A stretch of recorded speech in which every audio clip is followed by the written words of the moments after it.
Good afternoon or good evening, depending on where you might be. My name is Kevin Michael Grace, and this is the KMG. So, that's what I want to talk about to begin with. A little introduction. In the late 1960s, American universities were overrun by left-wing radicals, and they had a bunch of demands. And one of them was for a new school, one of amusement. Oh, I see. If these people want their gibberish studies, they can have them. But this is not going to affect the real work, the real scholarship that we do. Well, it turns out that that was a foolish assumption, because we have had more than 50 years now of universities churning out people with degrees right up to PhD in Black studies, feminist studies, queer studies, intersectional studies, etc., etc., etc. This has totally poisoned the universities. And I want to talk about a man who calls himself Ibram X. Kendi. That's not his given name. His given name was Henry Rogers, which is a rather good name. But what we've seen with the Black community in the United States since the 1960s is a kind of a bill of divorcement names as the rest of us, because these were slave names.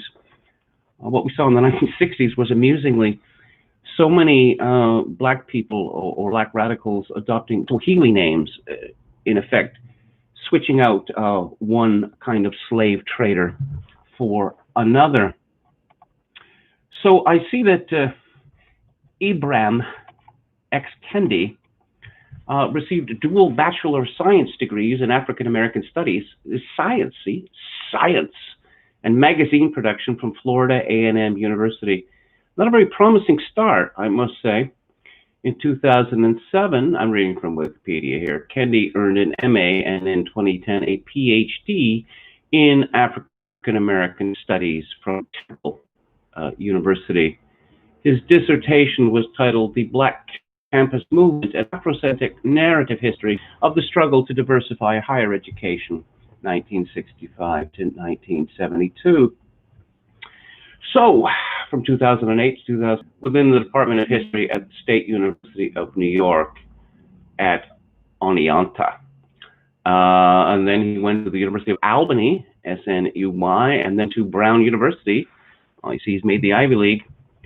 And then the University of Florida and American University. And in June 2020, it was announced that Kendi would join Boston University as a professor of history. Upon accepting the position, Kendi agreed to move the Anti-Racist Research and Policy Center at American University to Boston University, where he will serve as the founding director of the Boston University Center for Anti-Racist Research. It's all very amusing to me, because, of course, racism is a term of absolutely no efficacy whatsoever. And anti-racism is rather like Antifa, things we don't like. I've heard of this man for some time, but apparently he's a very big deal now. Before I get into that, in 2013, Kendi married Sadiqa Kendi, a pediatric emergency medicine doctor in Jamaica, in a ceremony officiated by Kendi's parents. The wedding ceremony ended with a naming ceremony of their last name, Kendi, which means the loved one in the language of the Maru people of Kenya. Kendi changed his middle name to Zolani, a Xhosa and Zulu word for peace. The blacks in the United States come from the west coast of Africa, not the east coast of Africa. But I suppose it's pretty much all the same, is it? Well, it isn't. But so there is a long essay in National Review by Christopher Caldwell called Ibram X. Kendi, Prophet of Anti-Racism, and there's a picture of him holding a copy of his book, How to Be an Anti-Racist, wearing a suit jacket, jeans, and a t-shirt which I believe says change on it, and he has a particularly constipated look on his face, which I suppose makes him serious. So this is by Christopher Caldwell, who, of course, has written a very influential book about the modern history of the United States, the age of entitlement. He talks about a new constitution. He begins, "It is a measure of how deeply our culture is fragmented that some of the best-read people in the country have never heard of Ibram X. Kendi. Most Wall Street Journal readers would probably have to Google him. But Kendi now has 4 books at or near the top of the bestseller lists, including Stamped from the Beginning, which is a history of American racism that won the National Book Award in 2016, and 2 books on racism for younger readers. Racism is Kendi's thing. His newest, How to Be an Anti-Racist, reappeared at the top of the New York Times nonfiction bestseller list this summer after having spent several months on the list last fall and winter. For many of the protesters who poured onto America's streets in June in the wake of the videotaped killing of George Floyd by Minneapolis police, the book has been a conceptual roadmap. As the first fires were being lit in Minnesota, Boston University announced that it would offer Kendi, 38, the most prestigious tenured chair at its disposal, making him only the second holder of the Andrew W. Mellon Professorship in the Humanities. The chair has been vacant since the death of the novelist and Holocaust survivor Elie Wiesel 4 years ago. So we see that one fraud has succeeded another. Elie Wiesel, of course, boasted in the first version of his memoir, Night, about raping German shiksas. This was later changed for obvious reasons. BU will also host the Center for Anti-Racist Research. The anti-racism of which Kendi is the most trusted exponent is not just a new name for an old precept. It is the political doctrine behind the street demonstrations, cancellings, Twitter attacks, boycotts, statue topplings, and self-denunciations that have come together in a national movement. Anti-racists assume that the American system of politics, economics, and policing has been corrupted by racial prejudice, that such prejudice explains the entire difference in socioeconomic status between blacks and others, that the status quo must be fought and beaten, and that anyone not actively engaged in this system-changing work is a collaborator with racism and therefore himself a legitimate target for attack.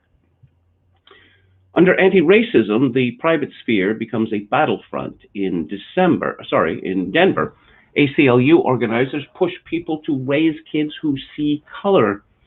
The English department at the University of Louisiana at Lafayette has instituted quotas to increase its BIPOC, Black, Indigenous, and people of color hiring until all senior positions are 15% minority. In California, a member of the San Francisco Board of Supervisors introduced a caution against racially exploitative non-emergencies, aka Karen, act that would make it easier to prosecute those whose calls to 9/11 appear motivated by racial prejudice. The anti-racism movement may sometimes be misguided. While the Floyd killing was affecting, for instance, there is still no evidence that it was an instance of racism. And the movement may be smaller than it looks, drawing primarily on those within the universe of activist foundations, such as the ACLU, the Bernie Sanders campaign, whose members fill the ranks of Showing Up for Racial Justice, or SURJ, and university ethnic studies departments. Still, social media have broadened the networks from which each of these groups can recruit, and the anti-racism movement has grown to the point where Ibram X. Kendi can be said, for better or for worse, to be changing the country. I just have to say, it's very amusing to me. The Bernie Sanders campaign. This is the guy who, he went on the civil rights marches in the 1960s, unlike, say, Joe Biden. But blacks do not like Bernie Sanders.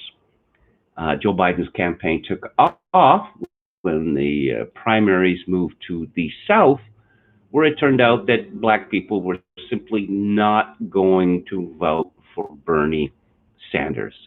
And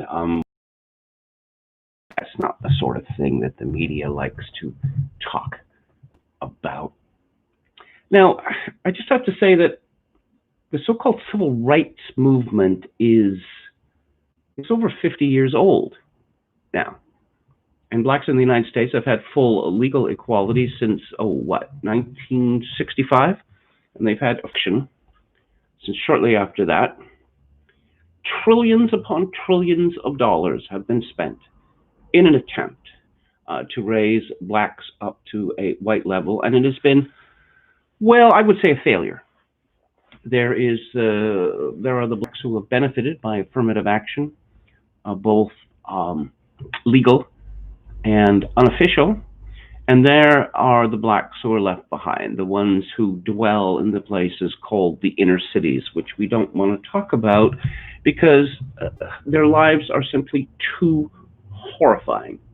It is a place where people are shot up at funerals, people are shot up at baptisms, people are shot up at child's birthday parties. It is a place where children are regularly killed by stray or ricocheting bullets. It is a place where people are... And what has been the result? Well, it seems that the more white people grovel to black people, the more that black people hate them. And of course, the civil rights movement in the 1960s was with a vengeance. The black elite of the United States now declares that white people simply cannot be cured of racism. There is no living with them. How this would work in practice is an interesting question, although recently we've heard about black people saying that, oh, why don't you just give us Texas and that will be our country? Well, if only it were that easy, because of course what we see with immigration to this day is that despite all the talk about how horrible white people are, non-white people feel this desperate need to live close to white people. Caldwell continues, how to be an anti-racist is a manifesto, and the conflicts and private challenges provide sufficient raw material for a project to reorder American race relations. Ta-Nehisi Coates did something similar in Between the World and Me, his polemic against police violence. Whatever dispute social media, last I heard that he was going to be writing comic books. For that, Kendi's devout parents were drawn through their churches into political activism in the 1970s and wound up worshiping at Reverend, later Representative Floyd Flake's Allen African Methodist Episcopal Church in Jamaica, Queens. They fired their son's imagination with biographies in the Junior Black Americans of Achievement series. Kendi saw a bit of urban violence on the school bus and pulled themselves up by the boot. Kendi has done a bit of everything. He is an ideological everyman of race consciousness. His life a Bunyan-esque pilgrimage from the valley of assimilation to the mountains of intersectionality. There's a moment in this life story that serves as the postmodern equivalent of George Washington's adult virtues and commitments. It comes with a microaggression that Kendi witnessed in the third grade classroom at the age of 8. A teacher whose name Kendi forgets called on an eager white student at the front of the class rather than a shy black girl sitting in the back. Later in chapel, Kendi defied the teacher and refused to leave. The principal was called. His parents were sent for. The incident doesn't sound like much, not even in Kendi's purple description, but remember, it brings rage. What other people call racial microaggressions, I call racist abuse, he writes. And I call these zero tolerance policies preventing and punishing these abusers what they are, anti-racist. I don't know what to make of a man who is going to, build his worldview on some minor incident that happened in the third grade. The teacher didn't call on, it wasn't even him that wasn't called on, it was some black girl. And this taught him so very, very much, assuming that this incident actually even happened. And I'm not sure that it is. But, okay, so you're growing up in a very dangerous neighborhood, where, as I say, people are shot to death over trifles. What happened to you in the third grade when a teacher didn't call upon a black girl? That's the thing you remember from growing up? Caldwell continues, decisive and unflinching though Kendi is when it comes to retribution against people such as his third grade teacher, the autobiographical parts of this book show him to be tentative, even anguished about identity. He grew up with the surname Rogers. He changed it to Kendi on his wedding day a few years ago. His parents gave him the middle name Henry, although he dropped it, he says, when he discovered the role of Henry the Navigator in the slave trade, eventually replacing it with Zolani. In college, he was both fascinated by whiteness, wearing eye-lightening honey contact lenses, and repelled by it, writing in a college newspaper column that, quote, Europeans are simply a different breed of human, unquote. He is tormented by what he calls a dueling consciousness and believes many other blacks are too. Quote, I felt the burden my whole black life to be perfect before both white people. Oh, come off it. And the black people judging whether I'm representing the race well, unquote. It is, mutatis mutandis, a very common to people of many ethnicities. In his classic memoir of Assimilation, Making It, Norman Podhoretz calls it the brutal bargain. You see the gaslighting here? That we hear constantly from black people that, oh, they feel the need to be perfect before white people, which is the exact opposite of the truth. It's the exact opposite of the truth. That I remember when I first heard about the gentle giant Mike Brown, who was shot to death by a police officer in Ferguson, Missouri, that after he had stolen a $50 box of cigars with a Confederate and strong-armed the shopkeeper, he proceeded to walk down the middle of the highway. No hurry, apparently. When I first read this, I thought, no, this is some sort of, right-wing trolling, because who walks down the middle of the highway? And especially after you've committed a robbery, that would be insane behavior. And then I discovered that among American blacks, it is quite common to walk down the middle of the street or the highway. I suppose in order to demonstrate these are our streets. We own them. In African-American studies, first at Florida A&M and then at Temple, Kendi began to resolve some of these questions. His mentor in Philadelphia was Molefi Kete Asante, notorious at the dawn of political correctness a generation ago as the author of Afrocentricity, which stressed that long before the high point of Greek culture, Egyptians who lived in Africa were building the pyramids. In other words, we was kings. This is perhaps not an insight. It required the founding of a whole new academic discipline to impart, but Asante's goals were polemical as much as scholarly. The rejection of European particularism as universal is the first stage of our coming intellectual struggle, he taught Kendi, who quotes these words midway through How to Be an Anti-Racist. You see the problem here, that the United States is a country that was created European principles. It was created by European principles. And so if you reject European civilization, Western civilization as we have it, if you believe that whites or Europeans are a different form of humans, how is it possible for blacks and whites to live together in any kind of comity? I just don't see how it is possible. Are we going to make over Western societies on the basis of African principles? That doesn't really seem possible, does it? Caldwell continued, Kendi's definition of racism is short but far from simple.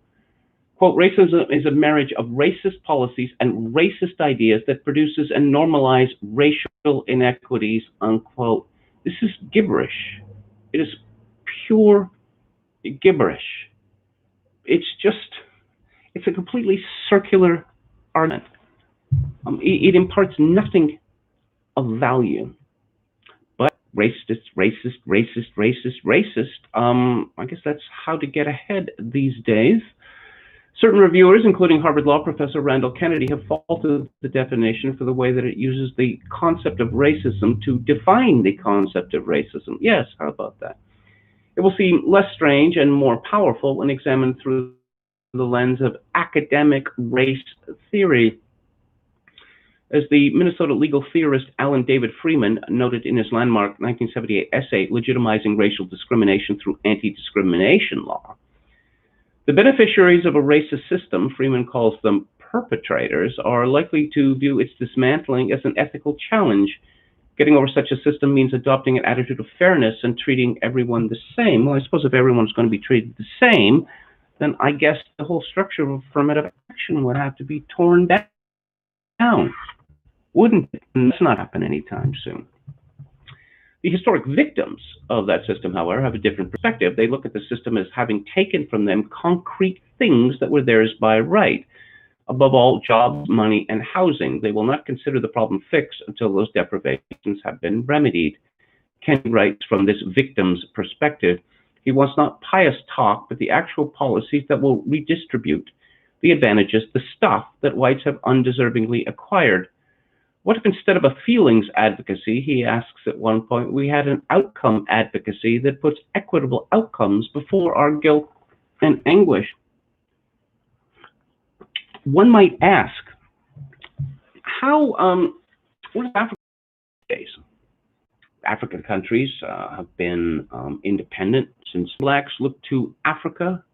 For black African countries are, if not run by lunatics like Idi Amin or the places where, oh, we want to talk about equity, and how the elite lives. But apparently we are not to draw any lessons to the generation of activists who understand affirmative action to be an immovable part of the U.S. Constitution. And he has reason to understand it this way if the complacence of the Supreme Court is anything to go by. He does not even pay lip service to neutral treatment. If practical equality for blacks is the imperative, discriminating on their behalf is going to be necessary, and Kendi grasps the nettle. Quote, the defining question is whether the discrimination is creating equity or inequity. If discrimination is creating equity, the only remedy to racist discrimination is anti-discrimination. The only remedy to prevent discrimination is future discrimination. Again, gibberish. Absolute gibberish. A lot of things that only yesterday seemed like uncontroversial opinions become under the terms this book lays out. That's how not slavery, or to have no opinion on the matter, is racist.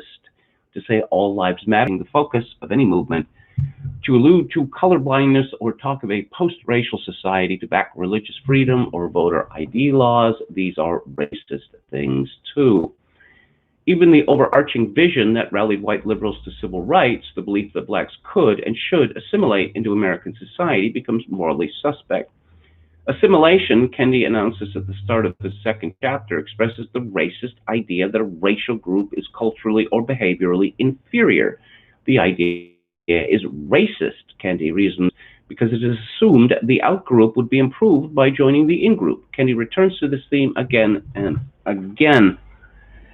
And again, I have to ask, how does this practically work out? As I pointed out earlier, the United States has spent trillions upon trillions of dollars in an attempt to raise black people up. School districts were taken over by federal judges for decades. Oh, we just have to get the right racial balance in the schools, and then black students will have similar outcomes to white students. It hasn't happened. Everything has already been tried. Looking at the year 2020, this year of total madness, that it's as if the last 50, 60 years hadn't happened. Oh, I see, Black Lives Matter. Well, we have heard little else since the 1960s. Oh, and we have some new ideas? What are the new ideas? Oh, we're going to have more discrimination against white people. Well, white people have been discriminated against officially in the United States for decades now. And again, how has that worked out? Not very well. Let's go to the chat, see what's happening there. Okay, we're back. Okay. Yeah, I just want to say the university system has been, the heads of universities who made the decision to cave into the radicals in the 1960s, I guess they really had no idea what they were doing or what the consequences could be. Because universities are now synonymous with just madness, with gibbering madness. That's what's happened since the 1960s. Glib Medley says, I biked by a yoga studio I used to go to. The front door was open, so I slowed down to peek. Turns out there was a gallery opening for black terms and conditions. Jonathan Paul, but Ghanaians don't speak Swahili. Well, yeah, exactly. It's curious to me that to Black American radicals, apparently all Africa is the same. And of course, there's an enormous amount of diversity in Africa. But again, blacks are apparently a monolithic group. Whites don't exist. There's no such thing as whites or white culture. But blacks, whether they come from Seattle, Washington, or Nairobi, are apparently all the same, which is ridiculous. Great Lakes nationalists, gender studies, black studies, ethno-narcissist studies invariably equals grievance studies, then vengeance activism. Well, isn't education supposed to be learning about things that you don't know? Instead, yes, let's give people degrees for saying, oh, I am X minority, and I am angry, and I have been oppressed. I don't see the virtue in that. Michelle Obama, her senior's thesis at Princeton University, no less, was all about how aggrieved she was because apparently she wasn't very popular on campus. I can't imagine why Michelle Obama wasn't very popular on campus. And I have a pretty good idea what happened. That nice white liberals at Princeton University, women made an attempt to be friendly with Michelle Obama, and it didn't work out so well because she is a nasty bit of work. And so they gave up on her, and they said, how about we find a nicer black woman to be friends with? I'm almost certain that was her experience at Princeton. Halper says, if you're ever charged with plagiarizing your thesis, remember to invoke MLK. And I'm reminded that it was at Boston University. Boston University awarded MLK his doctorate in divinity, for his plagiarized thesis.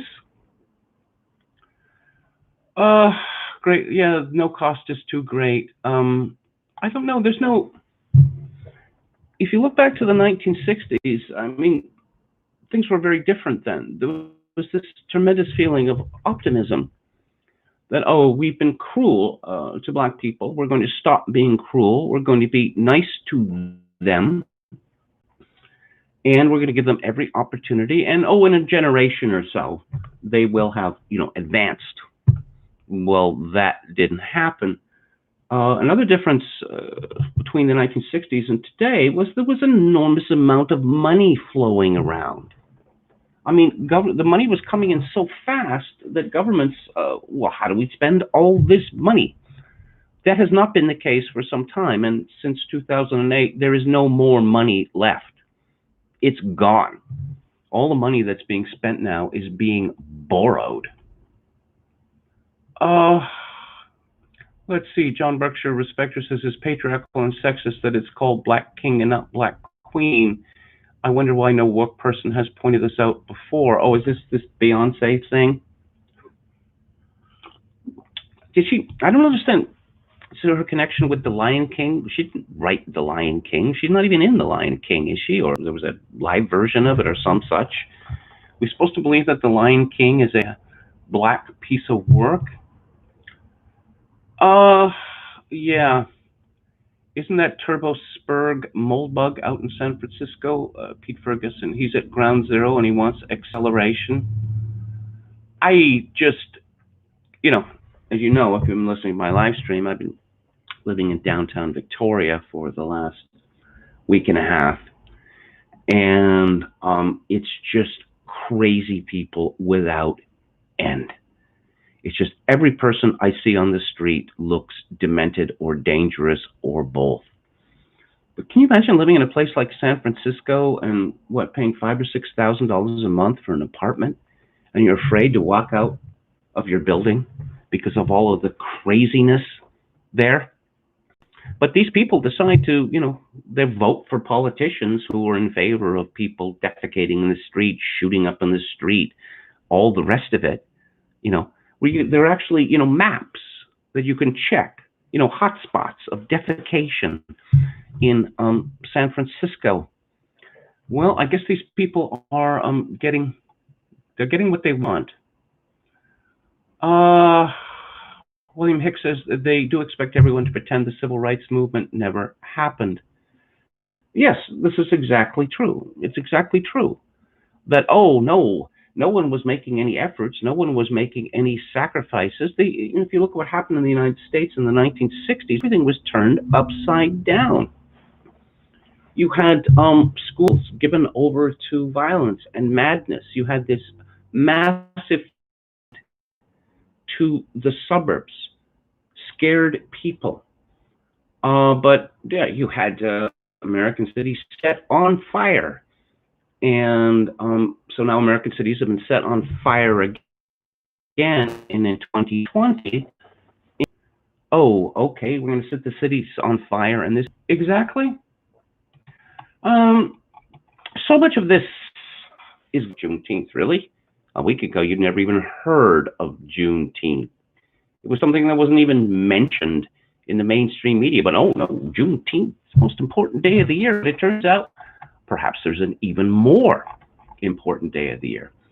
This is from the Toronto Star by Tiffany Gooch. Emancipation Day, a reminder of need to step up to our moral obligations. Let's see, Tiffany Gooch is a Toronto-based liberal strategist and a freelance contributing columnist for the Star. Maybe she's working full-time for the Liberal Party. Previously, she was identified as a PR spiv. She's a good-looking young woman who appears to have had everything handed to her on a plate. But, of course, she's not going to stop complaining. She writes, as a daughter of the Underground Railroad, the celebration of Emancipation Day has always had a close space in my heart. Really. Really now. This is something that no one had even heard of until you just mentioned it. Over the past few years, I've honored a personal tradition of making my way to Queen's Park and singing Lift Every Voice every August the 1st in commemoration. And Lift Every Voice is, of course, the Black national anthem, and that's something we also discovered just this year. While James Weldon Johnson originally penned the song as a poem for an Abraham Lincoln birthday celebration, it stands today as an unmistakable anthem. Whoa, it's not just an anthem, it's an unmistakable anthem of a people whose struggle towards freedom knows no borders. Again, gibberish, pure gibberish. Today, communities across Canada are coming together using online platforms and digitally marching at Queen's Park. I'd like to see that. To commemorate the freedom fighters who laid the groundwork for our democracy. Okay, here's the thing. There comes a point when one just has to, shout liar at people. Black people are a footnote to Canadian history. As recently as 1971, there were 34,400 Black people in the whole of Canada, which at the time had 21 million people. There's no great Black traditions, Black culture, etc., etc., etc., in Canada. Immigration law was changed in 1967. And in the 70s and 80s, large numbers of people came to Canada from Jamaica, Haiti, Guyana, and other places. Before that, well, I'll give a personal example. I did not personally know a Black person growing up in Vancouver until, I was 20 years old. Someone who worked at the University of British Columbia. I mean, you could go day after day after day after day and never see a single Black person in the city of Vancouver. But of course, oh yes, the tremendous Black contribution to Canadian culture, it's all nonsense.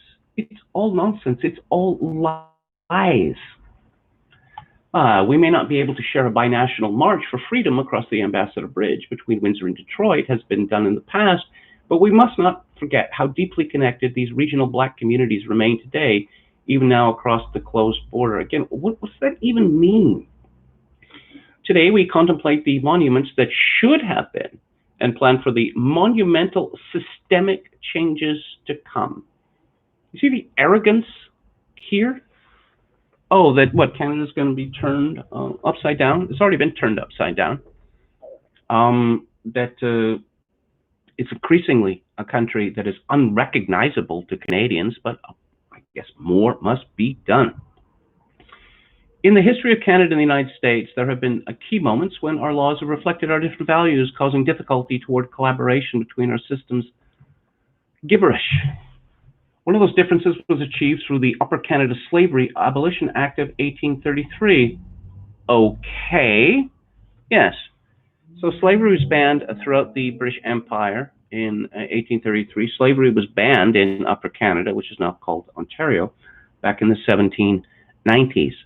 Slavery is not a major feature or even a minor feature of Canadian history.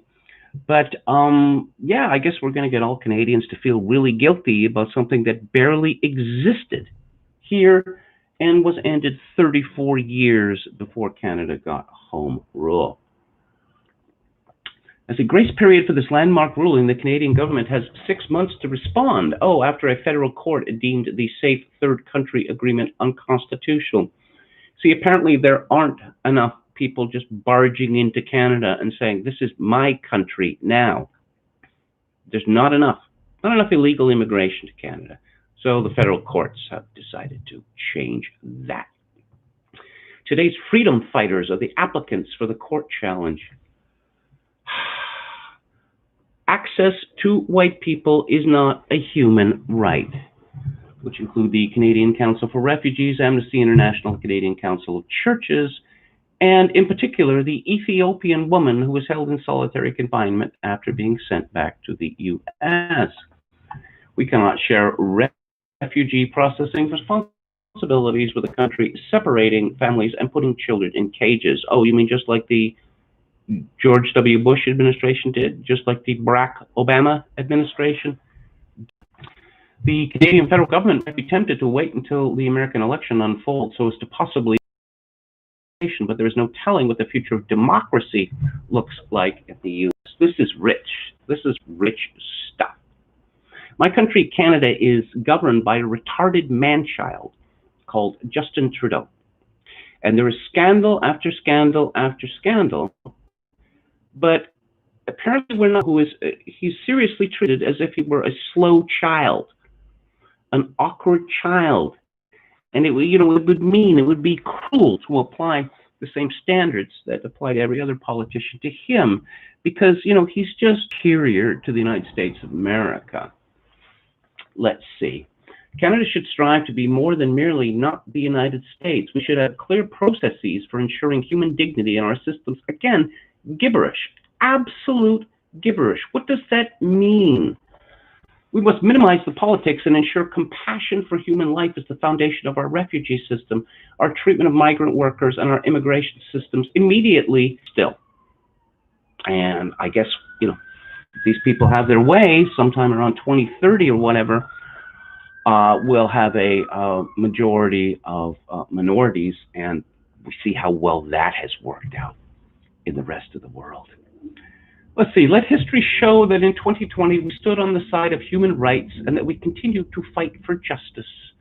As the song goes, sing a song full of the faith that the dark past has taught us. Sing a song full of the hope that the present has brought in. Well, I don't know about you, but I'm really fed up hearing from people like Tiffany Gooch, who, as I say, has had everything handed to her on a plate. But she's still aggrieved about something or other, and so Canada must be changed in order to accommodate her feelings. The American Conservative was a magazine founded by Pat Buchanan, and Tacky. I don't know what the point of a magazine called The American Conservative is anyway. Especially Rod Dreher is there, And he's constantly telling us about, rather like Ibram X. Kendi, apparently mean things were done to him at school. The bullies did not like Rod Dreher, and he's just obsessed with this to this day. Also, still mocking his dead sister. It's just shameful, shameful, childish behavior. But here's someone called Jane Sharl, and she's written a piece, More Than a Few Bad Apples, Why Conservatives Should Back Police Reform. The death of George Floyd at the hands of Minneapolis police officer May 2020 triggered massive protests across the country. Though the protests are unified in calling for widespread changes in how policing works in America, that's not exactly true, because most of these protesters are actually saying that the police should be disbanded. There is disagreement on what those changes should be. Some protesters are calling for aggressive police reforms. Others, like Black Lives Matter as an organization, demand complete defunding. Among conservatives, this disagreement manifests differently. The question plaguing conservatives is whether the whole policing system is broken or whether there are a few bad apples among police departments who are exploiting a basically functional system. In the wake of Floyd's death, this distinction is pointless. It no longer matters if statistics or studies parse out to reveal racism in policing, because society is more than statistics. The nationwide agony and anger of millions of Black Americans, agony that knows no class or geographic barrier aside, but let's just turn everything upside down because some people are upset. This is, again, don't call yourself a conservative. You're wasting your time. Call yourself a patriot. Call yourself a nationalist. Call yourself something else. Don't call yourself a conservative. Conservatives are losers. That here you have a magazine actually called The American Conservative arguing that something drastic needs to be done about the police in America because some people's feelings are hurt. And it doesn't matter whether, it can't be proved. No one who's claiming that racism has anything to do with George Floyd's death. There doesn't seem to be much evidence of that, but some people are very upset. So let's just turn over the apple cart. This is obviously not conservative. There's nothing conservative about it, but let the dead bury the dead, as a famous man once said. Let's have a look at the chat. Replacing one's population to own the U.S. Wandering Spurk. Yeah, this is, Canadians do define themselves as not being American. Oh, we're better than the Americans. But every stupid idea and policy from America is adopted here almost instantly. That, oh no, the Americans have done something new. Well, I guess we must do it as well. Why? We don't have to do anything just because another country has done it, but that's the way. The same people who, sniff when they talk about the United States are the people who are so eager to parrot the United States. Oh yes, Black Lives Matter, Canada. What are you talking about? Oh, what, the legacy of slavery? What legacy of slavery? The legacy of Jim Crow? What legacy of Jim Crow? There were no racial problems in Canada to speak of until the 1970s, when our elite decided to import the world to Canada. Now we have very serious racial problems. Of course, that hasn't led to our elite thinking, maybe our immigration policy was a mistake. Maybe it's not too late. Maybe, we could make changes. For instance, maybe not increasing immigration, which the federal government is doing at the time of economic disaster. I mean, if someone said, obviously Canada is run by crazy people, well, you'd be hard pressed to disprove it based on the evidence. Why is Canada actually increasing the number of immigrants? Oh yeah, they're going to jumpstart something or other. There are no jobs for these people. There are no jobs for these people. In fact, it's been back when Jason Kenney was immigration minister, I believe in 2010, he outlined how many more people would be coming to Canada? And then buried at the very bottom, he said there would be no net increase in native jobs. In other words, all new jobs in Canada go to immigrants. Now, that's not something that you'd want to run on, but who disagrees? Who disagrees now? William Hicks says, when the Democrats had control over Congress and the White House 2009 to 11, why didn't they initiate a commission to release large numbers of nonviolent drug offenders? That would have reduced inequities. Jonathan Paul says, Gibbs me Canadian job teaching gibberish studies. No, it's the Canadian elite actually believes that Canada is, I don't know, like what, Sweden? What do they call it? Humanitarian superpower. The Canadian elite actually believes that, I don't know, Tanzanian peasants, before they tuck in for the night, talk about what a shining example Canada is. It's also sad. It's terribly, terribly sad. Canada is not an important country in the world. Canada used to be a good place to live. Not so much anymore. Heck, Canada couldn't for it to become a member of the Security Council of the United Nations. But you have to ask yourself the question: who gives a toss about the United Nations? Seriously, we're all supposed to be terribly sad because we weren't added to the Security Council? Colonel Fisherman says, do Canadians differentiate between the different Indigenous people? Well, yes. I suppose there are this group. I come, Scottish, English, Welsh, Irish, or whatever, who mated with an Indian. Hey, so National Hockey League has a racism problem. Players are overwhelmingly white. I would guess something like 99%. And people wanted to watch the NHL. I guess they'd watch the NHL, but it seems that the Major League Baseball plenty of black players, and apparently they don't count as black. Used to love baseball. The greatest players in the history of Major League Baseball were black, but baseball so much anymore. Well, Hernal Javeri. Matt Dumba has taken up the burden of. I get the impression that he was weeping. I don't want to misgender this person. I don't know whether this person wrote this. Dumba became the first NHL player to take a knee during the national anthem on Saturday afternoon. Yay! Finally. On Sunday evening, ahead of the Wild's first Stanley Cup qualifying series game, Dumba continued his anthems. Yay!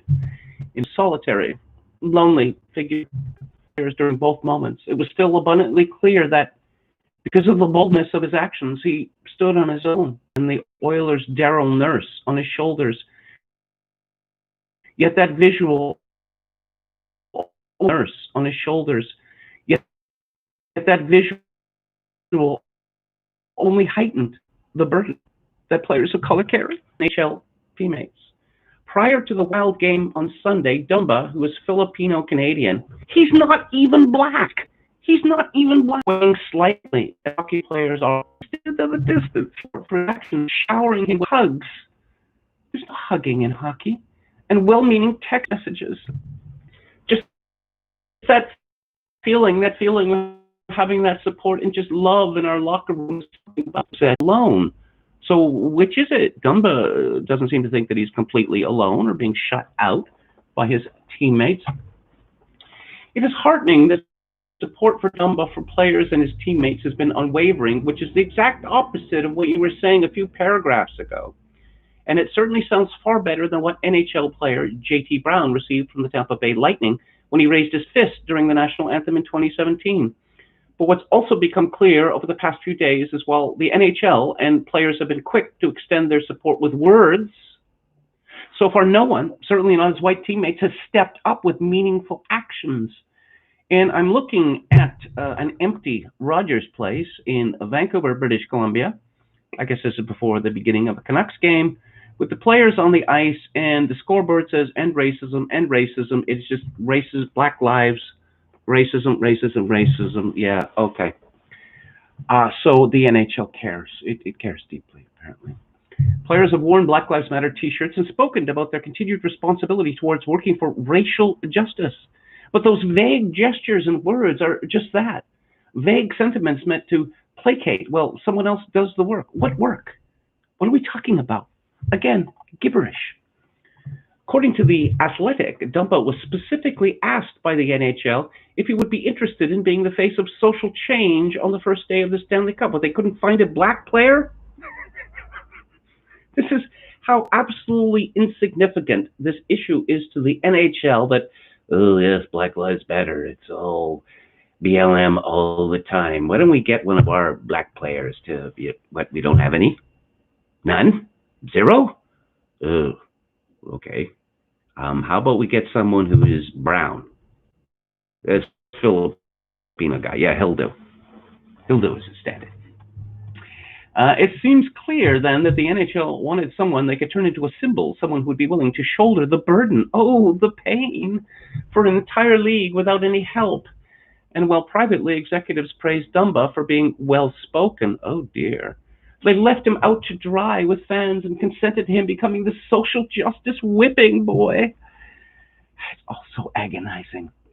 As has been detailed, the NHL professes a commitment to social justice, but they haven't done much to show their support.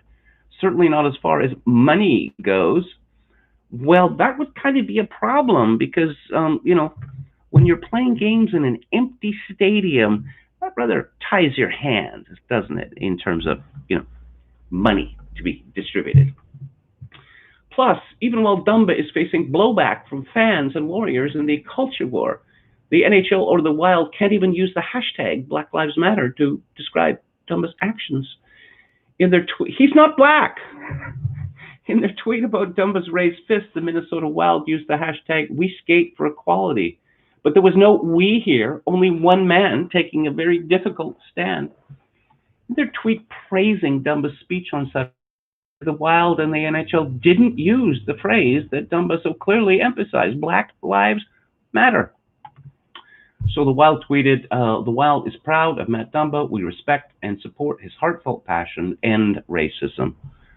I don't know, that's pretty clear, isn't it? And yet, and there's another video of end racism, racism, Black Lives Matter. That's what in the NHL is all about. But this conditional, half-hearted support makes Dumba's actions even more courageous and heartbreaking. The league's players of color already do more than their fair share of lifting as far as addressing racial injustice is concerned, either by constantly addressing questions from the media that white players rarely face, or being vocal proponents for social change in a league that likes to keep its ranks apolitical. There are many of them who, like Dumba, are doing the work. What work? How is taking a knee or raising your fist work? Either through the sized in a league that is overwhelmingly white. Boo! And we ask too much of them already.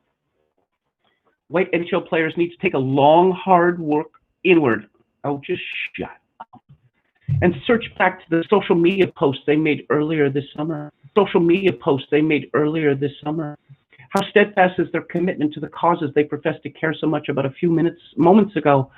Are they willing to take it past social media statements and t-shirts? Or what? Maybe they should beat up some cops? Is that the idea? Do you know how anti-racist they are? Can they boldly come out for defunding the police and criminal justice reform? Again, we're in the realm of madness here. These are people who get who get well paid because they're good at skating and, you know, holding a wooden club, shooting a rubber puck. But I don't know that these are what are moral betters. Oh, we're looking for leadership. Why? Why would be looking for leadership from hockey players or any other athletes? Let's see. Can they say it's time to arrest the cops that killed Breonna Taylor? Yeah, woman's name. Absolutely. Yes, arrest the cops that killed Breonna Taylor. I don't know anything about the case, but since I'm a hockey player, yes, let's call for a bunch of people to be arrested. Can they too raise a fist in solidarity? Right now, Dumba and other players in color in the league need their support in that manner, not privately in the locker room or via text message, but publicly and on the ice. In other professional leagues like the NBA, MLB, NWSL, whatever that is, and WNBA, that's not a real serious league. Entire teams have taken a knee before or during the anthem to show their commitment towards social justice. They present a strong, unified front, letting no player stand on their own in their desire for racial equality. Racial equality, is that what we're talking about? That's not what Ibram Kendi is talking about. He's talking about black supremacy. Oh, Black Lives Matter. Oh, if someone dares to say that all lives matter, no, that's evil, because this is black supremacy that we're talking about. The NHL, though, has pushed an entire movement onto the shoulders of one man, and can his shoulders, can they bear this burden, this tremendous burden, having to kneel and raise a fist? That is just backbreaking work, obviously. It remains to be seen which players will have the courage to join him. Yeah. So who is this person, Hernal Javeri? I'm going to look this person up. Is an editor and columnist for The Win. This person appears to be, I don't know, East Indian. I'll just say that. Of course, East Indians are not black, and I don't know why they're allowed to horn in on this. They are immigrants to our countries. They are colonialists, if you will. But I don't know. I suppose they're BIPOC, which is close enough. Sports writing has been just horrible for what? For how long now? That it used to be you'd read about a game or whatever, and here's the players that did well, here's the players that didn't do too well, and the coach would say that was a good effort, or we need to work harder, or something like that, or you'd get So what was going through your mind? All that sort of stuff. But now it's all about politics. It's all about politics, and I suppose they are determined to kill sports, which might not be a bad thing. It seems to me that sports have become the opiate of the people. And if we've really arrived at a situation where, oh, yes, the NHL players need to show leadership on the issue of racial equality, no, that's their job. Their job is to skate fast and score goals. That's their job. But no, they have to be all things to all people, apparently. And I suppose I should mention that last time I checked, Joe Biden is still alive, if you can call that living. It's an old joke, but I'm fond of it. Let's see, Pat Buchanan writes, Biden has suffered a transparent deterioration of his mental capacities. What are the odds that Biden would serve a full term? Now, I don't know. I've seen there's some viral meme out there that people close to the situation say that Biden's, like his cognitive abilities are crashing. There's not much left there, and what is left is swiftly disappearing. I don't know whether it's true or not. Buchanan writes, there's a real possibility that this coming week Joe Biden will be selecting the 47th president of the United States. For the woman Biden picks, he has promised to exclude from consideration all men, black, brown, white, or Asian, has a better chance of succeeding to the presidency than any vice presidential nominee in U.S. history, other than perhaps Harry Truman. In 1944, the Democratic establishment engineered the dumping of radical Henry Wallace from Roosevelt's ticket. They could see from FDR's physical deterioration that he would not last through a full fourth term. That's an interesting way of putting it, because I remember reading years ago that Claire Booth Luce The great American beauty. She was a playwright. She was an ambassador. She was in the House of Representatives. She got into very serious trouble in 1944 for pointing out what should have been obvious, that Franklin Delano Roosevelt was dying before everyone's eyes. But this is not the sort of thing that one says. So I suppose the fact that Joe Biden is really not that far removed from being a drooling buffoon, again, no, we're not supposed to talk about that sort of thing, unless it's, Ronald Reagan, of course. I remember the 1984 debate with Mondale, and sort of, I was like this, come on, Ron, keep it together.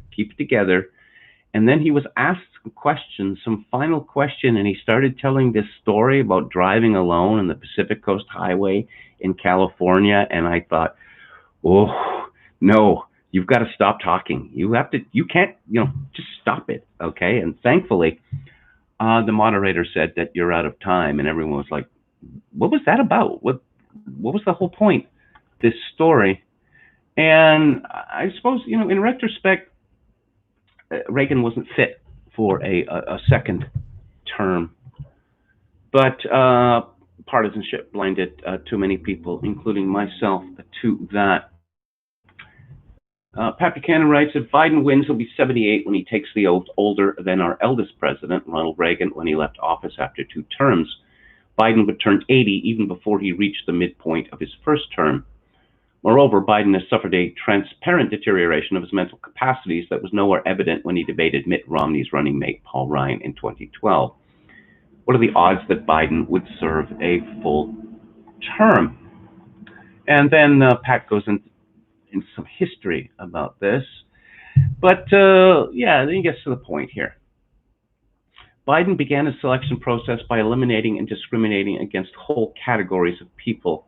First, no white men need apply. Second, no man of any race, color, or creed will be considered. Gender rules them out, though every vice president for 230 years has been a man. Nevertheless, says Biden, this one has to be a woman. No men need apply automatically eliminated 17 of the 24 Democratic governors who are men, including Andrew Cuomo of New York and Gavin Newsom of California, and it eliminated 30 of the 47 Democratic members of the Senate who are men.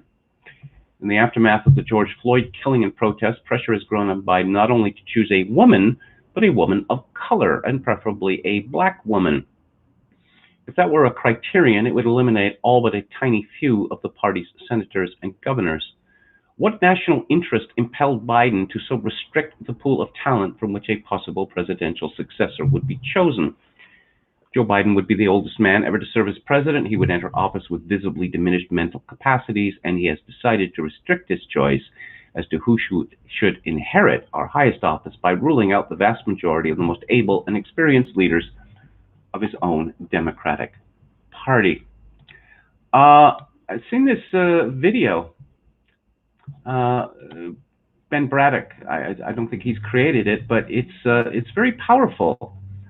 And it is Latinos not happy with Joe Biden's decision. That no, apparently Latinos don't. We came from all over. We built skyscrapers and successful businesses, risked everything, even our lives, to make America home. But that's not good enough for Joe Biden. He promised his party an African American vice president, not a Latino. And Hispanics, 18.5%, more than one-sixth of the U.S. population. They contribute twice as much to the economy. Why aren't Latinos good enough for Joe Biden? And, well, I guess it's, all Black lives matter all the time, but there are more Hispanics in the United States than there are Blacks. And it just seems like a tremendous own goal from Joe Biden. No, we're not going to pick a Hispanic because, I don't know, not sexy enough, not angry enough. This is the year of Black Lives Matter, so we have to do that. I get the impression that Donald Trump will do rather well with Hispanics in the November election. because Biden and the Democratic Party have essentially slapped them across the face and said, "You're irrelevant. We don't care about you. We don't care about you." And Jim Kunstler is also thinking about the election and Joe Biden. He writes, "These dog days of summer and an anxious stillness descends across the USA as the pandemic pulses through the land in fearsome new waves, and incomes vanish and businesses roll over, and unpaid payments do tip lives into the bardo of default, and the idle hours of no work, no money, no company, and perhaps no future weigh cruelly on the 99% of citizens not girded with portfolios of FANG stocks. A collapse of just about everything is on all at once: economic, political, cultural, social, and the election looms yet more ominously than COVID-19. The New York Times and its media co-seditionists insist that massive mail-in voting will do just fine, despite plenty of evidence that it's already a demonstrable fiasco. For instance, in the recent New York primary, where 2 congressional district contests remain undecided months later due to ballot irregularities. The boards of election had operational issues, as Governor Cuomo put it, and we have to learn from them. Another teachable moment in the Democratic Party's valiant struggle to morally improve America strictly on its own terms. Over in Nevada, the state legislature passed a mail-in vote scheme that will send ballots out to everybody and his and her uncle with no ID required, and a feature that permits ballots to be filled out by someone other than the addressed voter. Nice. A ballot harvesting model for other states. In California, or anybody with a driver's license is automatically registered to vote via the 2015 New Motor Voter Act. Ballots will go out to 600,000 undocumented non-citizens who were granted licenses under a separate act the same year. Do you suppose all of them will conscientiously toss their ballots in the trash while California's mighty Democratic Party machine importunes them to vote early and often? There's your setup for a 2020 election that can't possibly be resolved, and a recipe for Hieronymus Bosch-style orgy of lawfare litigation that would deliberately seek to confound the Federal Election Commission's best efforts to untangle the mess, just as lawfare is doing in the mess of cycles. Is that what you want? The other index of the Democratic Party's desperation is the ongoing Emperor's New Clothes charade, posing the effigy of Joe Biden as a serious candidate for a rather important position in government. Everybody knows that they know, and we know that they know, that we all know that Joe Biden is sailing into a fog bank of senility, and more measurably each day. His every staged performance is an obvious embarrassment of fumbled phrases and things forgotten. They're going to have to find a replacement. It really comes down to 2 figures, Bernie Sanders and Hillary Clinton. What a predicament. Sanders, though not demented, is just too old, and his heart attack earlier in the year can't be reassuring. Not to mention the fact that as a declared socialist, he automatically alienates enough voters in the old blue-collar swing states to render him a loser. Plus, the DNC hierarchy hates him, has plotted against him at every turn in the past 2 presidential primary seasons, and quite possibly rigged this year's Super Tuesday vote to successfully dump him in favor of the phantom they now pretend is leading the party. Remember the Iowa caucus? Who won the Iowa caucus? Pete Buttigieg stepped forward and said, "I won." Oh, well, there's no winner. What? How does that work? Well, I guess we're just going to stop counting. This has all got so confusing. And these are the people who want to run elections? The Democratic Party? They just skated away from that embarrassment. Oh, yeah, apparently this hurts Bernie Sanders that Pete Buttigieg says that he was the winner, even though it would appear that he wasn't the winner, but never mind all that. Hillary still owns the DNC. Literally, nobody knows how much of the Clinton Foundation's ill-gotten moolah still underwrites the party's national operations. The arrest of Ghislaine Maxwell, with new allegations about Bill Clinton's capers on Epstein's pedo island, is a strange twist with mystifying implications, especially the timing and motive of those in the DOJ's Southern District who staged managed it. With the Clintons, intrigues always abound, but if ever there was a Lady Macbeth moment for wickedness to prevail, this is it. For now, the old warhorse is laying low on her yoga mat somewhere in the Chappaqua woods. Who else is there? Andrew Cuomo, a long shot with that rap hanging over him about sending thousands of geezers to certain COVID-19 death in infected nursing homes. And Michelle Obama, a fairy tale possibility that would have all the optics of an outright coup d'etat. In the meantime, the Dems have ginned up a soap opera over Biden's supposed running mate, starring several requisite POCs of the female persuasion, all unappetizing personalities, each in a distinctive way. None of them qualified to step into the main job when Biden is issued his 25th Amendment pink slip. The party has been half-heartedly hoisting their trial balloons in a predictable rotation, following the dismally obvious affirmative action script, just another hustle in the season of Black Lives Matter, the hallucination du jour in a year of neo-medieval mass psychosis. Again, if you had predicted in last year that the Democratic Party would hide their presidential candidate, for a month, 4 weeks and counting, because he is so out of it that he can't even read from cue cards, you would have thought, no, they can't get away with that. Can they? Well, I guess they can. I guess they can get away with anything. Let's look at the chat again. Do Canadians... Okay, I already answered that question. I wonder when the woke left will turn on Washington, Lincoln, FDR, etc., because they had non-PC views on POC. Well, they're viewed as admirable by the mainstream left, but from a woke perspective, they're not. Well, my own view about this is that this is just a war on the past. We've seen there was a statue of Frederick Douglass of all people, that was pulled down. But everything old is bad. I think it's really that simple, that the old days, whatever they were bad days. So everything associated with the past must be destroyed. Metal Mike says it's a good magazine. I still get print issues, referring to the American Conservative, I guess. Debunked says, unbelievable. These idiots keep saying Canadians burned down the White House in 1812. They don't know their own history. Canada became a country in 1867. Well, yeah, if you still hear this, oh, we burned down the White House, and I guess the Americans could say that, they burned down Toronto. So it's kind of equal. Okay, if crap like this starts appearing in the pages of the mag, I will cancel my subscription. Let's just turn the police upside down, because we don't have the evidence, but just feelings are hurt.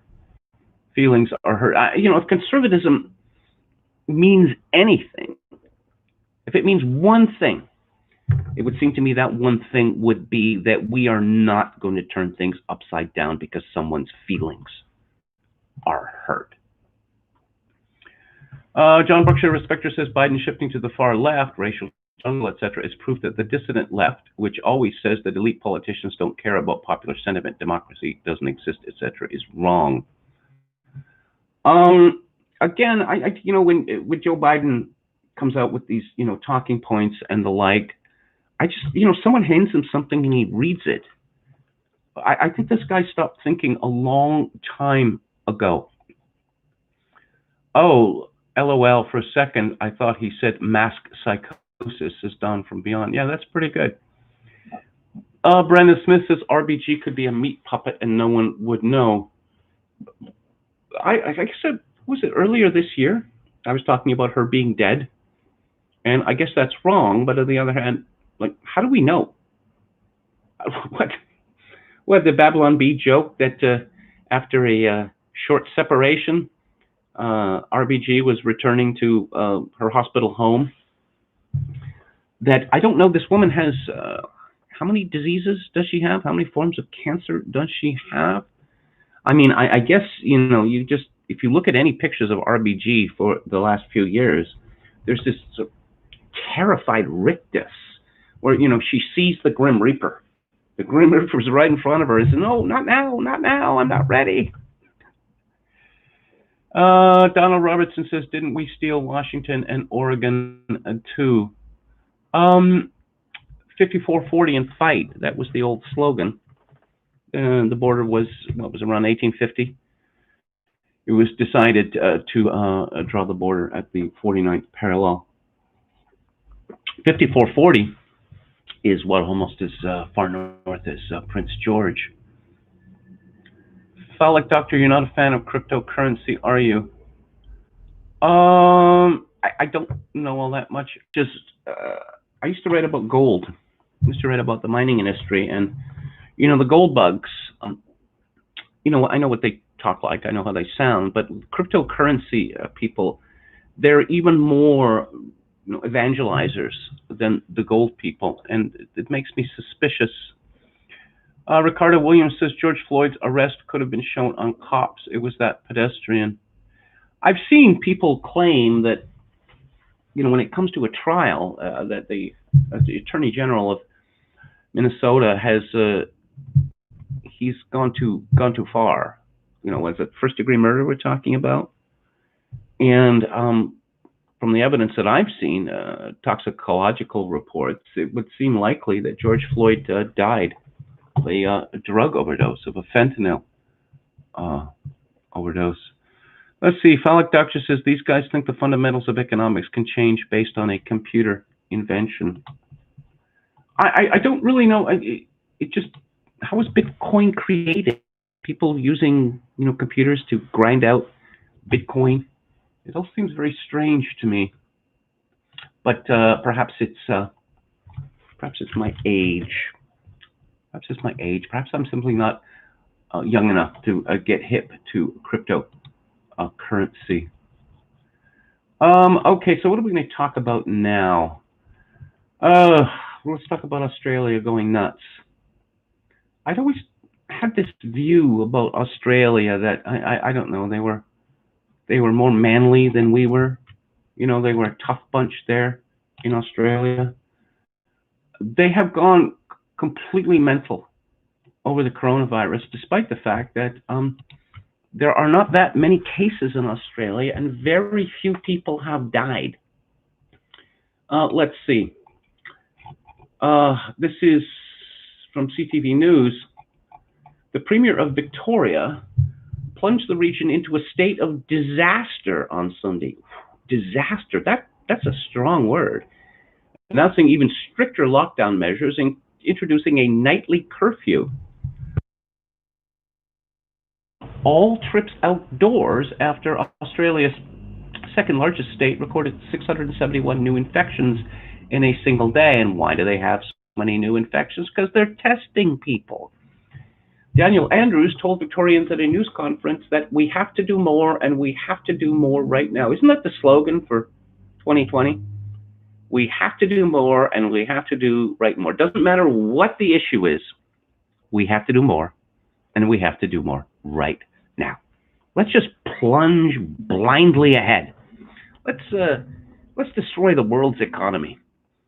And then afterwards, you can say, actually, it turns out we didn't have, very good data on the virus, back in the spring, back in the winter. Oh, maybe you should have considered that before you decided to destroy the world's economy. Where you slept last night is where you'll need to stay for the next 6 weeks, Andrews said. In that part of the state, only one person per household will be allowed to leave their homes once a day outside of curfew hours to pick up essential goods, and they must stay within a 5-kilometer radius of their home. Melburnians had already been under strict measures for most of July after the area was identified as the epicenter of Australia's second wave. Go second wave! It would be useful in a story such as this to give us data, Let's see, and here it is. The draconian new rules were spurred by more bleak COVID-19 figures. 7 new deaths were announced on Saturday, bringing the state's total to 123. 123. That's fewer than in British Columbia. It's just, how is this a disaster? How does this come even close to being a disaster? Toby Young writes, After reading yesterday's postcard for Melbourne, I didn't think things could get any worse in the capital of Victoria, but yesterday the power-crazed premier of the state, Daniel Andrews, known as Kim Jong-dan, announced tough new Stage 4 restrictions in metropolitan Melbourne, including an 8 p.m. curfew. This looks like another instance of what I'll call the collapsing skyscraper rule of this unending catastrophe. Being in lockdown is like falling through a collapsing skyscraper. Every time you think you've come to the bottom and your feet have found solid ground, the floor gives way again. Here's a list of Stage 4 measures introduced from 6 p.m. yesterday and due to last for 6 weeks. The state of emergency in Victoria has been upgraded to a state of disaster, meaning police can now enter your home to carry out spot checks, even if you don't give them permission and they don't have a warrant. So I guess it's not a fascist police state if Donald Trump is not in charge of it. Between the hours of 8 p.m. and 5 a.m., you're not allowed to leave your homes except for work, medical care, and caregiving. Outside those hours, you may only leave your home for 4 reasons: shopping for food and essential items, care and caregiving, daily exercise, and work. We can no longer have people simply out and about for no good reason whatsoever, said Kim Jong-dan. Isn't this at the point where the people rise up and there is a revolution? Let's repeat that. We can no longer have people simply out and about for no good reason whatsoever. Well, who died and made him the king of Victoria? Daily exercise can only take place within a 5-kilometer radius of your home and cannot last longer than an hour. You cannot exercise in groups of more than 2, even if they're members of the same household. Apart from daily exercise, you are only allowed to leave your home once a day for essential supplies and food. In the whole of Victoria, you cannot buy more than 2 of certain essential items, including dairy, meat, vegetables, fish, and toilet paper. Schools have closed again, with all Victoria school students returning to remote learning from Wednesday, except for vulnerable children and children of permitted workers. Childcare and kindergarten will be closed from Thursday. Golf and tennis venues, which were open, have now been closed. Weddings will no longer be allowed from Thursday, and funerals will be limited to 10 people.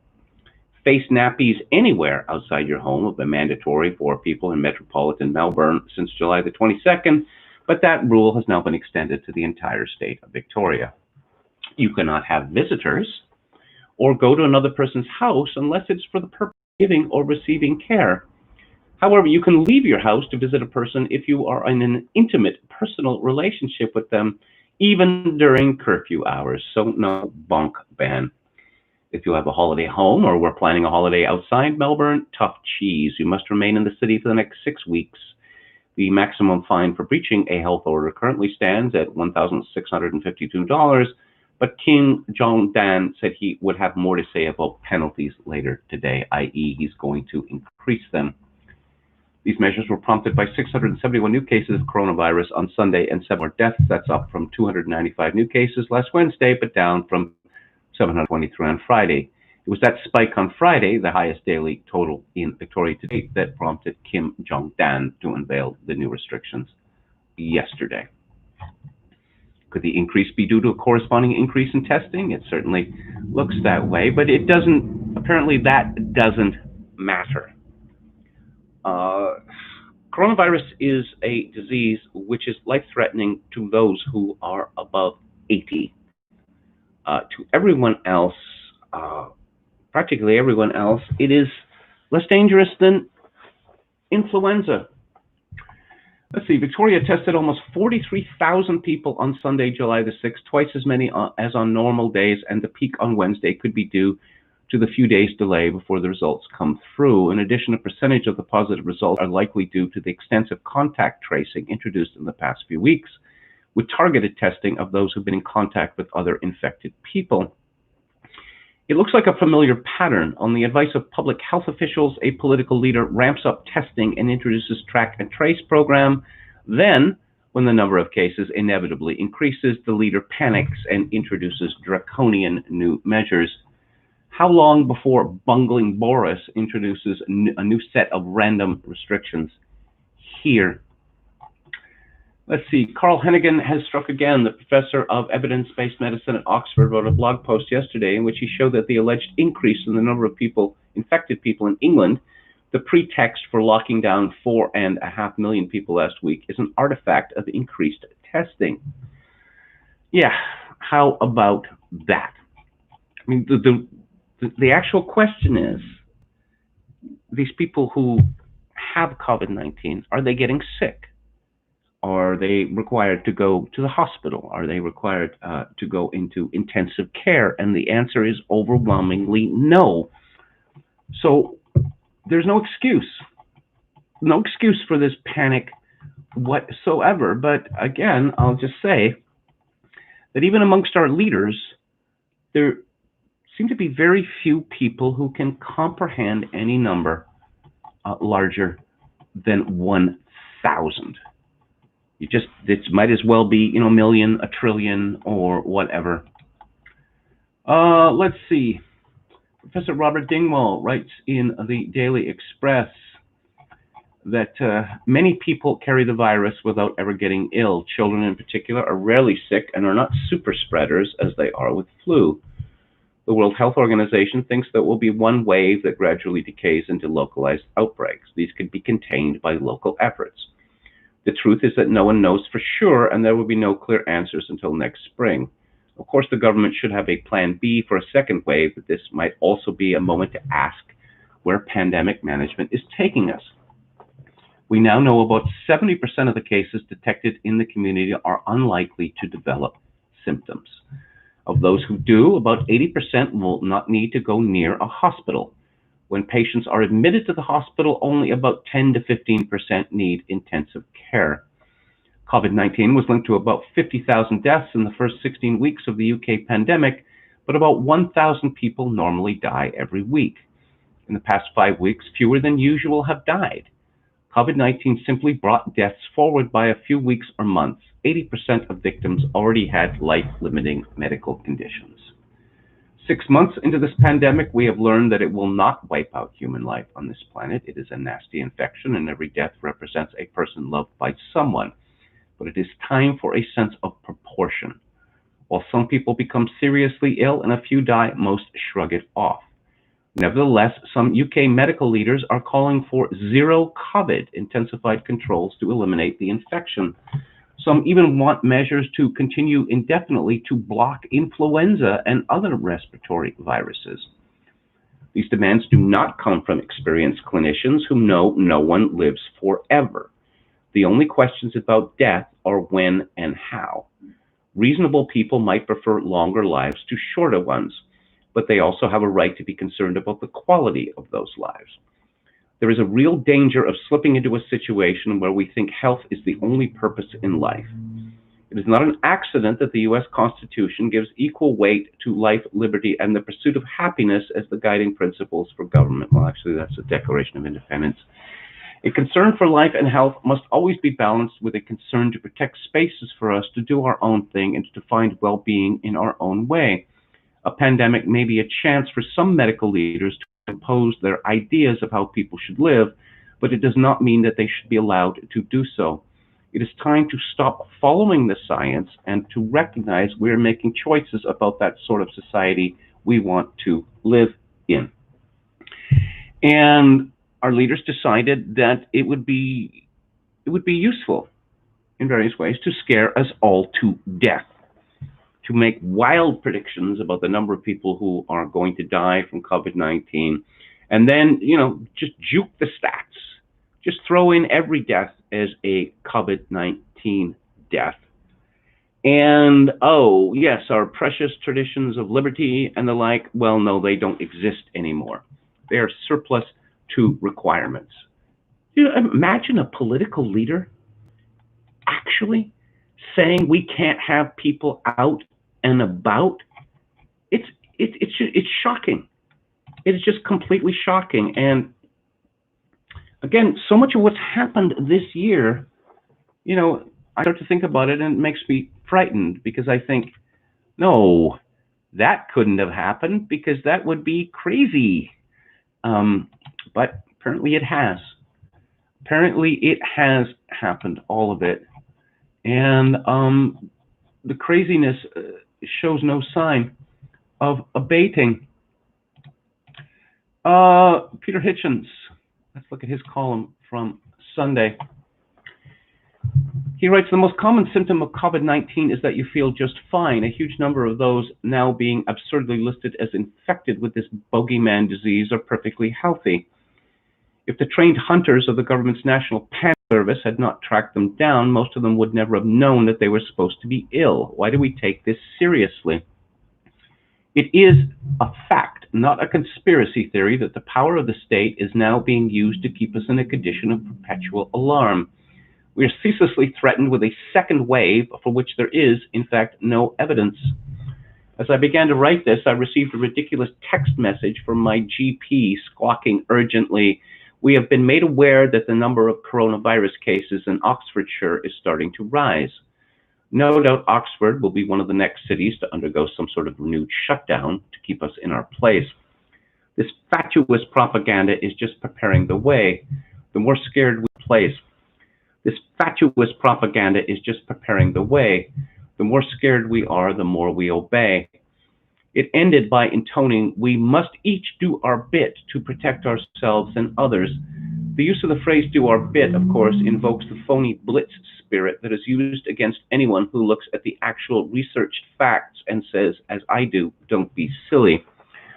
For daring to stay calm, I am then accused of being a collaborator with the wicked Nazi virus. Played out once independent magazine Private Eye, now a boring mouthpiece of wokeness, actually did this to me last week. The truth is that the number of deaths from COVID, even the fiddled and inflated version which the government clings to, is falling closer and closer to zero. So even more significantly, our hospital admissions, which would be rising steeply if these infection figures actually represented large numbers of seriously ill people. These things are true both of Spain and of Britain, whose supposed spike in COVID was used to destroy the holiday plans of more than 1 million people last week in an arbitrary decision of astonishing uselessness. At the peak of the epidemic in April, Spain at one point suffered 961 deaths in one day. According to the coronavirus worldometer, the daily COVID deaths in Spain for the past few weeks have rarely risen above 5 a day, and have often been fewer than that. And for this, we destroy the happy, innocent pleasures of hundreds of thousands and deal another smashing blow to a travel industry already devastated by government folly. Why do we put up with it? I have no idea. That is a very good question. Why do we put up with it? And I suppose the answer is because we've gotten used to doing as we are told. I like to compare COVID-19 to the AIDS panic. There's a lot in common there. But back in the 1980s, we were told a massive whopper of a lie that everyone was at risk from AIDS. This was simply not true.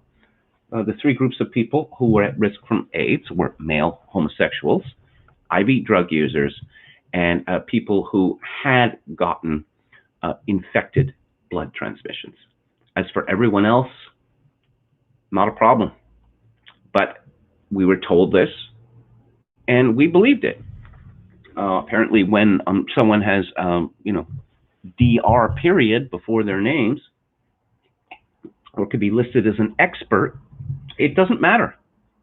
It doesn't matter, how many whoppers they spew.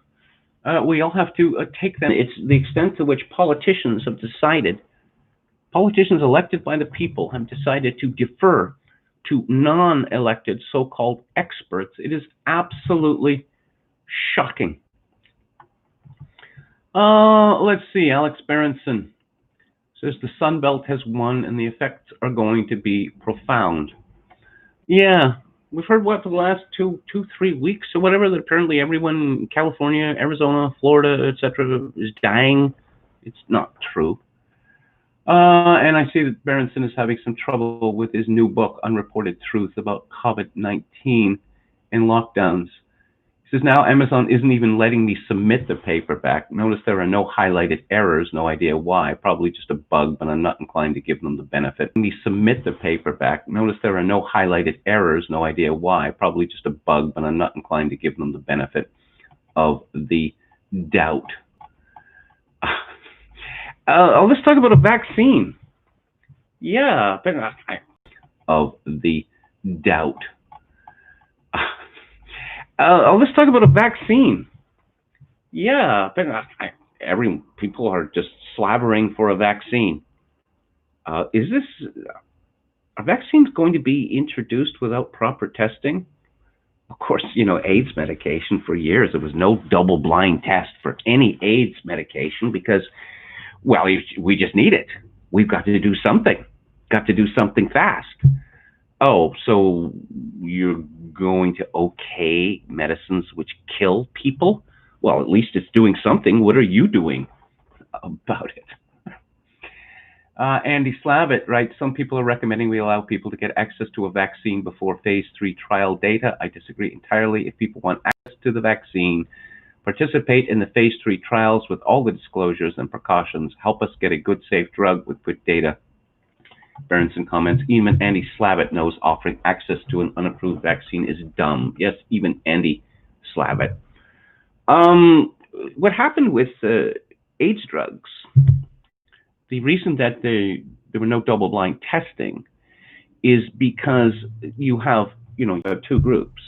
You have one group which is taking trial doses of a new medicine, unapproved medicine, and then you have the control group which is given a placebo. All of these trials broke down because so many of the people who were getting the medicine were sickened by it and they didn't want to take it anymore. And people who were in the control group, who were supposed to get a placebo, thought that this was unfair, that why should I die when other people are getting the medicine? So medicine was swapped, from the trial group to the control group, such the studies were useless. And I rather fear that the same thing will happen again with any coronavirus vaccine. Berenson writes, barring a huge slowdown this fall, murders in the U.S. will be up this year by the most in at least 50 years. Probably the most in any year since we have decent data. But sure, keep pretending this is about Trump. Yeah, apparently Trump is such a wicked man with such vast powers that somehow he compels black people to murder each other. That's real power there. Let's see. The third largest city in the United States, the most important urban center in a 1 million square mile region, is sliding into the worst violence in 125 more than 2019. Yeah, let's not draw conclusions about this. The obvious conclusion that say frightening the police to basically not police anymore the most dangerous parts of American cities is going to lead to an increase in murders because the murderers know that, their chances of being caught before weren't very good, but I suppose their chances of being caught now are practically non-existent. So it's springtime for murder. Springtime for murder in America. Trevor Kavanaugh writes in the Sun, the London Sun, so that's it then. The economy is well and truly stuffed. All hope of recovery risks being snuffed out by the government's bewildering stop-start lockdown chaos. Old people, that now anyone over 50 folks, could be once more making furtive pre-dawn dashes to grab our shopping slot and back indoors quick. And woe betide any Londoner who travels beyond the M25. Just as we thought it was safe to go back into pubs and restaurants, we may have to stop drinking, dining, golfing, swimming, and hugging our grandchildren. The rewards we thought we'd earned after 5 long months in self-isolated purgatory. No travel, no foreign holidays, no fun. Uniformed police will patrol the streets, dishing out on-the-spot fines to anyone daring to go unmasked. Boris Johnson, the smiling politician who turned hope and optimism into an election landslide, is now a pale-faced bogeyman, scaring the country to death. Otherwise, sensible adults live in perpetual terror of stepping outdoors, talking to strangers, touching surfaces. I'm rather surprised that Boris Johnson hasn't been replaced as leader of the Conservative Party and Prime Minister of Great Britain. He has. This is just such a mess that he is responsible for. I know, they got rid of Theresa May, right? Because she was useless. And I hold no brief for Theresa May, but Theresa May is not responsible for what Boris Johnson has done, which is to shut the country down, to destroy the economy, and to make everyone terrified of everyone else. That's a pretty tall order. That's a pretty tall order, but Boris has managed to achieve this. Now, apparently, to speak the truth about COVID-19 is to be guilty of participating in conspiracy theories. Now, again, this is breathtaking. This is breathtaking. I predicted back in March that if we don't see the bodies stacked like cordwood, the elite's going to have a problem. And I predicted they would pat themselves on the back and say that it was their lockdown or whatever that was responsible for the fact that he predicted bodies stacked like cordwood. Didn't happen. But it didn't happen. So why does the lockdown still exist? Let's see, there's a sinister story from the Canadian press by Gillian Kessler Damours called COVID-19 Conspiracies Creating a Public Health Crisis in Canada, experts say. No, the authorities created a public health crisis in their panicked reaction to a disease which has had very little effect in Canada, except for a few thousand unlucky old people who were infected pretty much deliberately. A lively crowd gathered outside Francois Legault's office in downtown Montreal in mid-July to send a message to the Quebec Premier. His government cannot force them to wear masks in indoor public spaces to fight the spread of COVID-19. Long live freedom without a mask, read one sign at the rally, which drew several dozen people. My body, my choice, read another, alongside a drawing of a medical mask with a line across it.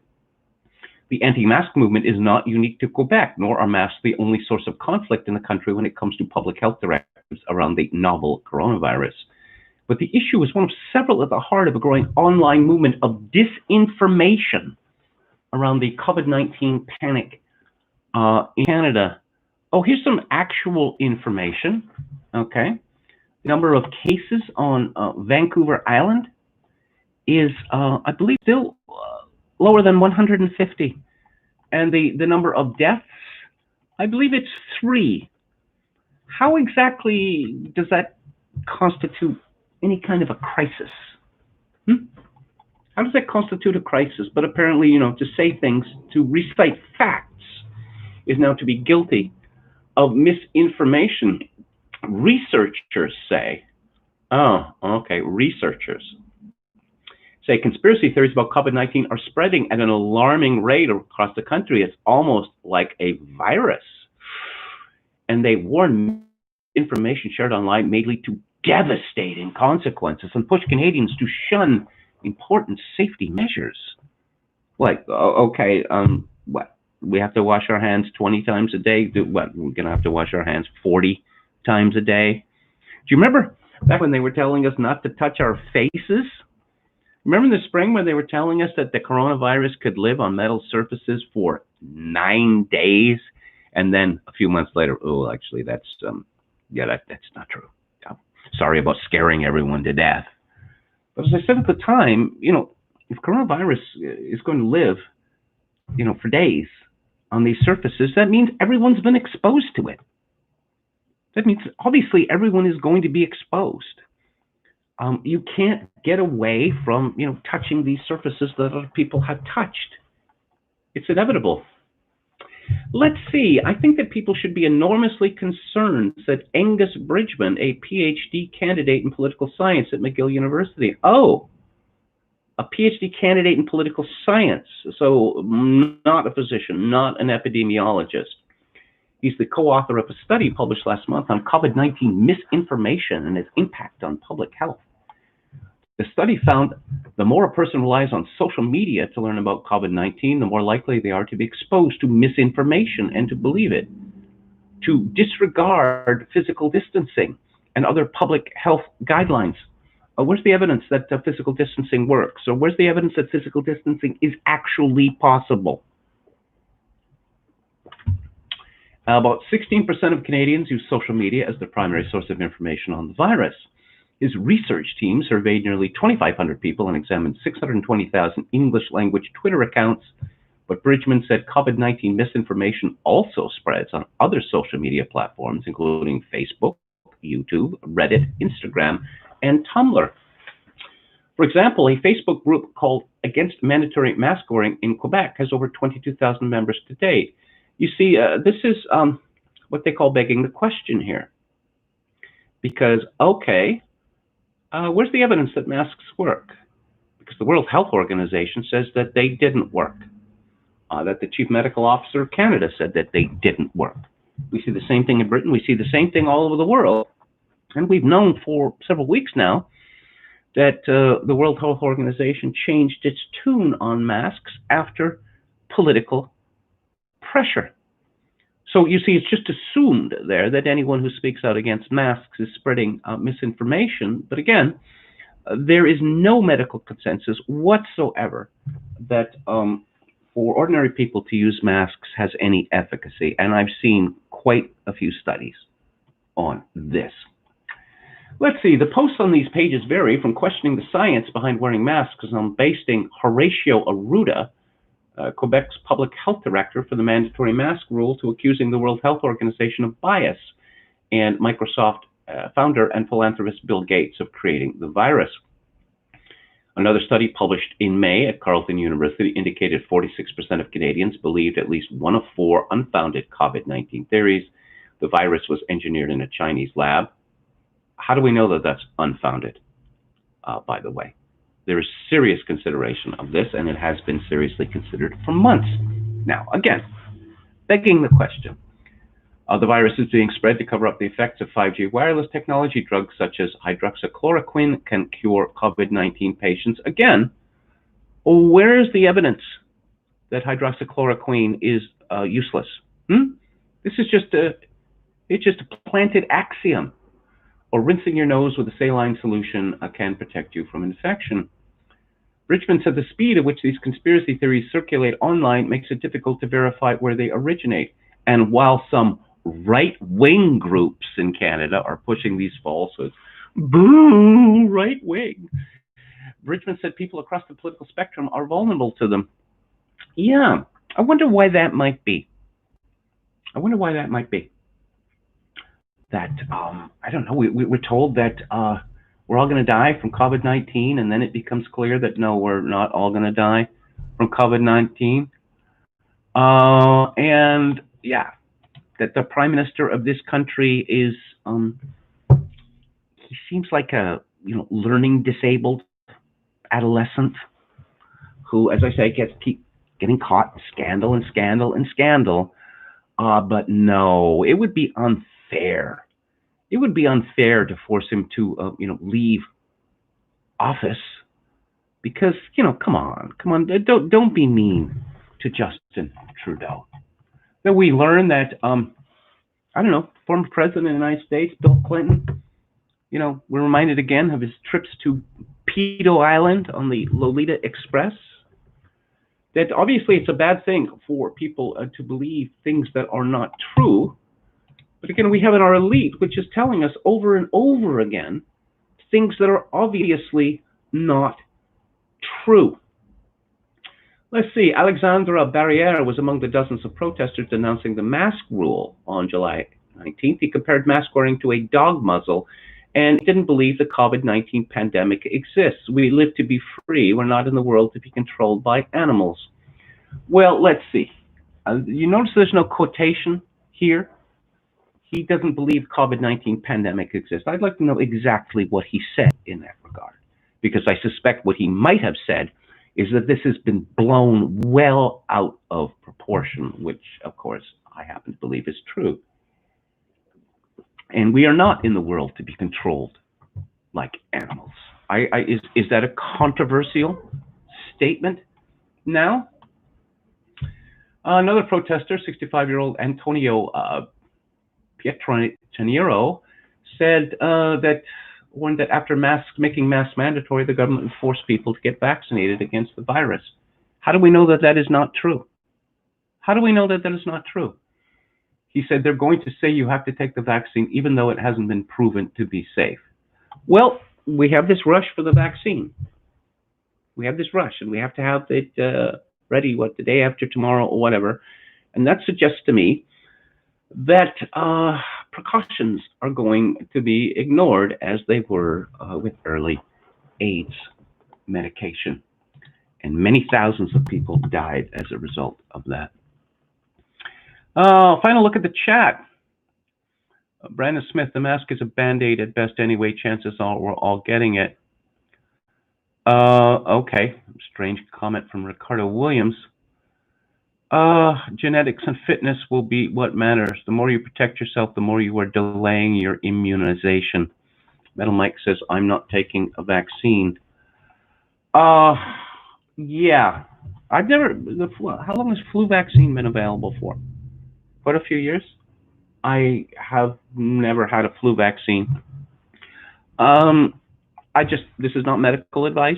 I am not a physician, but I started taking zinc on a daily basis, 50 mg every day, and I've been doing this since about 1995, and I have not had colds or flu since that time.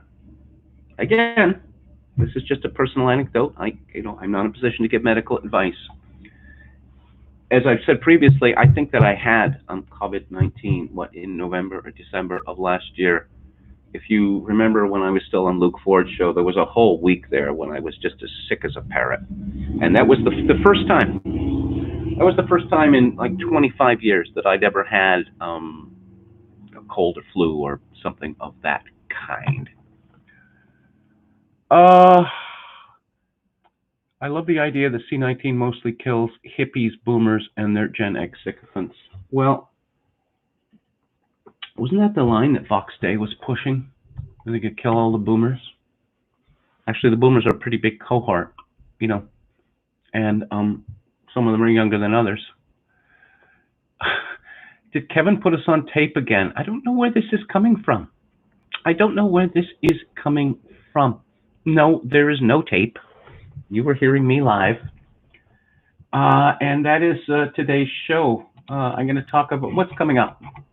Let's look at what's coming up on the show. On Theater Thursday, August the 6th, Zardos by John Borman. In a world of eternal life, he brought the gift of death. On August the 13th, episodes 6 to 10 of Kieslowski's A Decalogue. On August the 20th, Michael Winner's Death Wish. On August the 27th, Ken Russell's 1962 BBC film, Elgar, about Sir Edward Elgar. And on September 3rd, Come and See by Alan Klimov, which is about World War II in White Russia. And on the book club, on August the 7th, Russell Miller's book about L. Ron Hubbard, Barefaced Messiah. Again, truth is stranger than fiction. On August 14th, Piers Paul Reed's The Dreyfus Affair. On August the 21st, Dan Davis's book about the monster Jimmy Savile called In Plain Sight. On August the 28th, T.H. White's modern version of the Arthurian legend, The Once and Future King. And on September 4th, one of my very favorite books, one which I try to read every year. It's in 3 volumes, Alan Walker's biography of Franz Liszt. So that's the show for today. I will be back on the air tomorrow at 4 p.m. Pacific, 7 p.m. Eastern time. If you like the show or any part of it, I'd appreciate it if you'd click on the like button and subscribe to my YouTube channel if you have not done so already. If you would like to make a donation, which would be greatly appreciated, especially in my present circumstances, my PayPal account is kevin_grace@hotmail.com. Once again, kevin_grace@hotmail.com. If you're Canadian and have access to Interac, you can send donations directly to kevin_grace@shaw.ca. And I will leave you with this. In these times of social atomization and civilizational collapse, I do dearly hope that all my dear viewers and listeners, civilizational collapse. I do dearly hope that all my dear viewers and listeners, genuine human connection in order to ease the burden. Good night.